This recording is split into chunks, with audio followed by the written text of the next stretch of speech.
Hey guys, Happy Friday. welcome back to Devotions with Emma and Sammy. We're so excited that you're here with us on this Friday before the 4th of July. So exciting. Today we are going to be talking about how we can't see God, but the evidence that's there for Him. So to get us started with that, we are going to go over to Emma for our main idea and verses. So, our main idea today is God on display, and our verse is from Romans chapter 1, verse 19 through 20.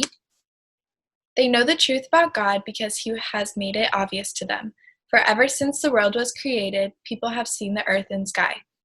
Through everything God made, they can clearly see His invisible qualities, His eternal power and divine nature.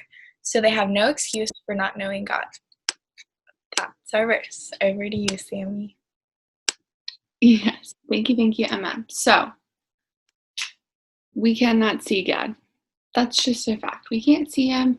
But we still know that He's real. And there's two ways that we're going to talk about today that He's real. The first comes from the verse that Emma just read for us. It says, through everything God made, they can clearly see His invisible qualities. So they, in this instance, is us. So through everything that God made, we are able to see Him. So when we look outside at nature and we see big trees, we know that God made that. And when we go to the mountains and we see big mountains, God made that. And we see the ants that are crawling on the ground, and we know that God made that. Everything that we see, this verse talks about the earth and the sky. So when we look up and we see the clouds in the sky or the stars at night, we know that God made that, and that points us to know Him more because we're seeing what He's made. So that's our first way, through creation.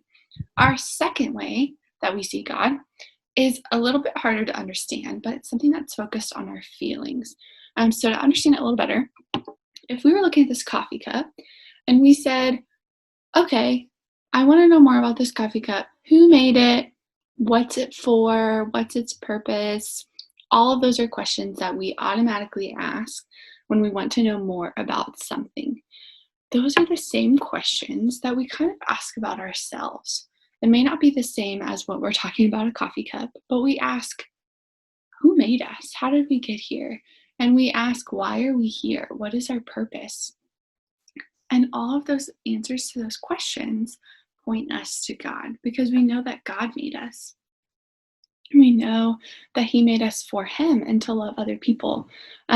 So it's this feeling that we want to answer these questions, and the answer to those questions is God. So, like I said, that one's a little bit harder to understand, but it's all based on that feeling that we know that God is real, even if we can't see Him. So our question today, to keep thinking about this idea, is I want you to think of something, whether it's something in nature or someone you love or a pet or a feeling that you have. And I want you to think of something that when you think of it, you say, oh, that shows me God. God is so evident. I can really see God in that. So think of at least one thing that makes you think that. So think right now. All right, welcome back. That is all I have for today. We're going to go over to Emma for our invitation. Yes, so this weekend is Independence Day, otherwise known as 4th of July. So to celebrate, we invite you guys to get into the spirit by dressing up and wearing red, white, and blue clothes. I think this weekend I'm going to wear an American flag striped hat. But yeah, that's it. Have a great weekend. Stay safe, guys. Bye. Bye, guys.